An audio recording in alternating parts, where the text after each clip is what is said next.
बीच संभल से बड़ी खबर आ रही है, उससे आपको रूबरू कराएंगे। बड़ी खबर संभल मामले को लेकर वीएचपी यानी विश्व हिंदू रक्षा परिषद का मार्च देखा गया है।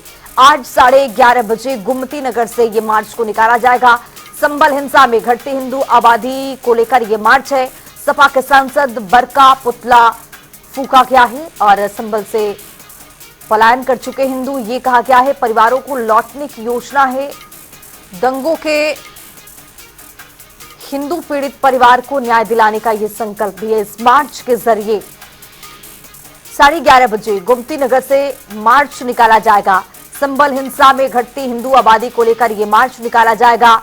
हिंदुओं को जागरूक किया जाएगा और जो सांसद हैं उनका आज पुतला भी फूका जाएगा। तो दंगों के हिंदू पीड़ित परिवार को न्याय दिलाने का यह संकल्प और इसी संकल्प के साथ इस मार्च को आगे बढ़ाया जाएगा।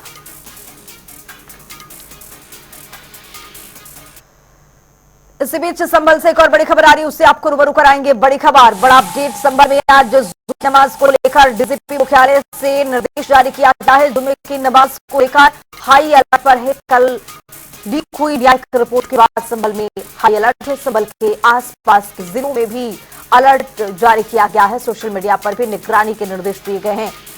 ये बड़ी खबर आपको बता रही है। सोशल मीडिया पर भी निगरानी है, पैनी नजर है। संभल में आज जुमे की नमाज को लेकर डीजीपी मुख्यालय से निर्देश जारी किया गया। जुमे की नमाज को लेकर हाई अलर्ट पर है संभल, पैनी नजर है। और आपको बताते चले कि जिस तरह से संभल के आसपास के जिलों को भी अलर्ट पर रखा गया है, सोशल मीडिया पर पैनी नजर है। निगरानी यहां से भी की जा रही है ताकि कोई भी अफवाह कहीं से फैल न सके और लोग इस अफवाहों में आ न सके। तो जुमे की नमाज को लेकर जो संभल है वो हाई अलर्ट पर है। आसपास के जिलों को भी अलर्ट पर रख दिया गया है। पुलिस प्रशासन मुस्तैदी से यहां पर काम करती हुई और सोशल मीडिया पर भी पैनी नजर है। निगरानी के निर्देश दिए गए हैं ताकि किसी तरह से आज का जो दिन है वो जुमे की नमाज के लिए बेहद महत्वपूर्ण है और ये आज का दिन बिल्कुल महत्वपूर्ण ही होना चाहिए, खराब ना हो पाए। सोशल मीडिया पर भी पैनी नजर है, इसीलिए ये बड़ी खबर आपको बता रही है। संभल के आसपास के जिलों में भी यही देखा गया है कि पूरी तरह से अलर्ट रखा गया है। मार्च करते हुए यहां पर पुलिस प्रशासन के लोग दिखाई दे रहे हैं। रिपोर्ट में बड़ा खुलासा हुआ है। कल रिपोर्ट सौंप दिया गया था मुख्यमंत्री को और इसी बीच में यह देखा गया कि संभल के आसपास जिलों को भी अलर्ट पर रखा गया है। इसी खबर पर ज्यादा जानकारी के साथ हमारे सहयोगी तौकीर किदवई जुड़ रहे हैं। तौकीर, अब जिस तरह से कल रिपोर्ट सौंपा गया है मुख्यमंत्री के सामने और उसी को लेकर अब पूरी तरह से जो संभल है वो अलर्ट पर है, क्योंकि आज जुमे की नमाज भी अदा करनी है। क्या अपडेट है वहां पर? प्रशासन की तैयारी किस तरह की? देखिए, डीजीपी की तरफ से आज दिशा निर्देश जारी किए गए हैं। खासकर संभल को लेकर कहा जा रहा है कि जुमे की नमाज को लेकर सिर्फ संभल नहीं, ऐसे सभी वो संवेदनशील इलाके जहाँ पर पहले कभी हिंसा हुई है उन जगहों को भी अलर्ट मोड पर रखा गया और वहां पर भी पुलिस फोर्स बढ़ाई गई है। खासकर जुमे के समय के आसपास में भी पुलिस के अधिकारी उनसे भी किया है कि वो खुद वहां पर पहुंचे।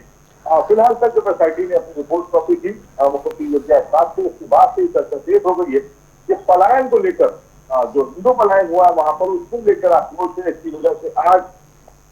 है। इसी वजह से आज यहाँ पर लखनऊ में भी कई हिंदू संगठन हैं वो सनातन मार्च निकालेंगे, वो उसका विरोध करेंगे। और ये कहा जा रहा है कि जो रिपोर्ट सौंपी गई है उसमें 1947 से अब तक की जो हिंदू आबादी रही है अलग अलग समय पर, उसको लेकर भी एक जिक्र है उस एसआईटी की रिपोर्ट में, जिसमें कहा गया है कि करीब 45% से घटकर 15% की आबादी, हिंदू आबादी वहां पहुंच गई है।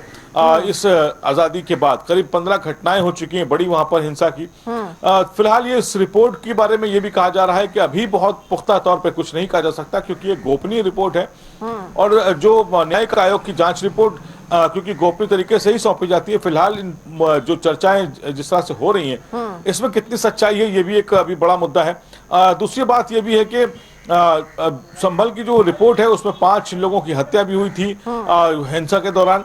उसमें क्या कुछ अभी पुलिस की तरफ से रिपोर्ट में क्या कहा गया और एसआईटी की रिपोर्ट में क्या कहा गया, तो फिलहाल ये जरूर कहा जा रहा है कि संभल अभी कुछ समय तक चर्चा का भी मुद्दा रहेगा और फिलहाल सिक्योरिटी के लिहाज से भी वहां पर ज्यादा खास पैनी नजर रखी जा रही है। संभल में तो पुलिस अलर्ट पर रही है। इसके अलावा मुरादाबाद, अमरोहा और रामपुर या आसपास के जो भी जिले हैं जहां पर मुस्लिम पॉपुलेशन ज्यादा है, खासकर वहां पर पुलिस फोर्स बढ़ाई गई है। और ये कहा जा रहा है कि जुमे की नमाज के अलावा भी वहां पर साइबर पुलिस को भी अलर्ट मोड पर रखा गया है कि सोशल मीडिया पर किसी तरह की बहस या तीखा तपड़ी ना हो जिसकी वजह से विवाद बढ़े। फिलहाल अफवाहों पर नजर रखने के लिए कहा गया है और इसके अलावा जो पुलिस के अधिकारी हैं वो सीधे तौर पर मॉनिटरिंग कर रहे हैं। लेकिन ये कहा जा रहा है कि आज का दिन सबसे ज्यादा अहम इसलिए क्योंकि जुमे की नमाज है और ऐसे में लोगों की भीड़ इकट्ठा होती है मस्जिदों में, वो नमाज अदा करने आते हैं। किसी तरह की अफवाह ना फैले जिससे वहां का माहौल तनावपूर्ण हो। तो फिलहाल इसको लेकर आज पुलिस की तरफ से भी अलर्ट जारी किया गया है और खासकर संभल और आसपास के जिलों में भी देखा जा रहा है कि पुलिस फोर्स बढ़ा दी गई है। तो जिस तरह से इसमें जिक्र ये भी हुआ है कि उस टाइम के जो दंगे वाले लोग थे जिन्होंने दंगा किया है, सपा के राज में, सपा के कार्यकाल में ये देखा गया कि उनको सेनानी घोषित कर दिया गया। ये भी खबरें निकल करके सामने आ रही है।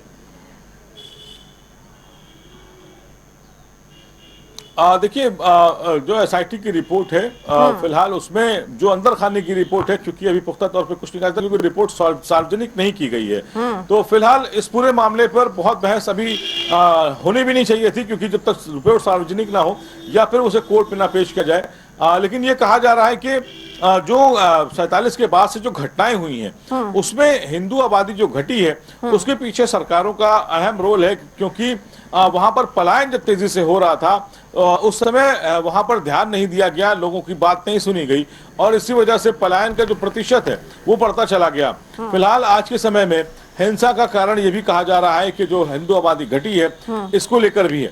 फिलहाल जो 24 नवंबर 2024 को हुआ था उसमें यह कहा जा रहा था कि जो शाही मस्जिद है उसमें जब सर्वे कमेटी की टीम और जो कोर्ट कमीशन की टीम और उसके अलावा जो एसआईटी और जो वहां पे पिटिशनर जब वहां पर पहुंचे तो कुछ हिंदुवादी संगठनों ने वहां पे नारे लगाए। इसकी वजह से वहां पर हिंसा भड़की। लेकिन सबसे बड़ी बात यह है कि जब कोर्ट कमीशन के साथ वहां पर अन्य टीमें पहुंची थी तो पुलिस कहां थी, जिन लोगों की मौत थी वो किसकी गोली से हुई, कई तरह के सवाल उस समय भी खड़े हुए थे। और जो सांसद वहां के जियाउर रहमान बर्क का नाम आया था तब समाजवादी पार्टी के कई नेताओं ने उसका विरोध भी किया था, क्योंकि समाजवादी पार्टी के जो सांसद हैं वो उस वक्त संभल में मौजूद नहीं थे। इसको लेकर काफी विरोध भी हुआ था। लेकिन ये कहा जा रहा था कि जो घटना है उसके पीछे पुलिस का फेलियर है। तो फिलहाल ये भी देखना होगा कि जो एसआईटी की रिपोर्ट है क्या उसमें उस दिन की घटना का भी पूरी तरह से जिक्र है कि घटना की पीछे की वजह क्या निकल कर आ रही है और क्या वो सभी आरोपी जेल में हैं। ये भी एक बड़ा मुद्दा है कि उस घटना में जो लोग शामिल थे जिनकी वजह से हिंसा हुई वो कितना आइडेंटिफाई हुआ, पुलिस ने अब तक जो कार्रवाई की, क्या एसआईटी की रिपोर्ट और पुलिस की रिपोर्ट में कोई कंट्राडिक्शन है। तो फिलहाल आज का दिन जुमा है, इस पर तो अहम है ही है, लेकिन ये एसआईटी की रिपोर्ट, विस्तृत रिपोर्ट जब पढ़ी जाएगी तब जरूर कहीं ना कहीं कुछ लोगों पर गाज भी गिर सकती है। और ये कहा जा रहा है कि कुछ ऐसे आरोपी जो फिलहाल इस पूरे मामले से बच निकले हैं उनको भी इस गिरफ्त में लिया जा सकता है। चलिए, बहुत शुक्रिया तौकीर तमाम जानकारी के साथ जुड़ने के लिए। तो आपको बताते चले कि संभल में आजादी के बाद कुल 15 दंगे हुए। रिपोर्ट में संभल 1976 के दंगों को लेकर बड़ा खुलासा हुआ और इसी को लेकर संभल हाई अलर्ट पर है। संभल के आसपास के जिलों को भी हाई अलर्ट पर रखा गया है, चूंकि आज जुमे की नमाज को अदा करना है और इसी को लेकर पूरी तरह से तैयारियां दुरुस्त कर ली गई हैं।